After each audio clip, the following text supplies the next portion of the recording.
চলুন আজকে আমরা অন্নদা একাদশী মাহাত্ম্য সম্পর্কে জেনে নিই, যা 19 অগস্ট 2025 এই বছরে পড়েছে। অন্নদা একাদশী মাহাত্ম্য। অন্নদা একাদশী এই ভাদ্রবতী কৃষ্ণপক্ষিয়া অন্নদা একাদশীর মাহাত্ম্য ব্রহ্ম বৈবর্ত পুরাণে বর্ণনা করা হয়েছে। মহারাজ যুধিষ্ঠির বললেন, হে কৃষ্ণ, ভাদ্র মাসের কৃষ্ণপক্ষের একাদশীর নাম কি তা শুনতে আমি অত্যন্ত আগ্রহী। ভগবান শ্রীকৃষ্ণ বললেন, হে রাজন, আমি সবিস্তারে এই একাদশীর কথা বর্ণনা করছি, আপনি একাগ্র চিত্তে শ্রবণ করুন। ভাদ্রের কৃষ্ণপক্ষিয়া একাদশীকে বলা হয় অন্নদা। এই তিথি সর্ব পাপ বিনাশিনী। যিনি শ্রীহরির অর্চনে এই ব্রত পালন করেন তিনি সর্বপাপ মুক্ত হন। এমনকি এই ব্রতের নাম শ্রবণেই রাশি রাশি পাপ বিদূরিত হয়ে যায়। এই ব্রত প্রসঙ্গে একটি পৌরাণিক ইতিহাস রয়েছে। প্রাচীনকালে হরিশ্চন্দ্র নামে এক নিষ্ঠাপরায়ণ সত্যবাদী চক্রবর্তী রাজা ছিলেন। পূর্ব কর্মফল ও প্রতিজ্ঞার সত্যতা রক্ষায় তিনি রাজ্য ভ্রষ্ট হন।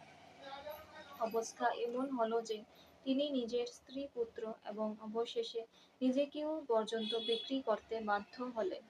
হে রাজেন্দ্র, এই পুণ্যবান রাজা চণ্ডালের দাসত্ব স্বীকার করেও সত্য রক্ষার্থে দৃঢ় নিষ্ঠা প্রদর্শন করেছিলেন। তিনি শ্মশানে মৃত ব্যক্তির বস্ত্র ও কর রূপে গ্রহণ করতেন।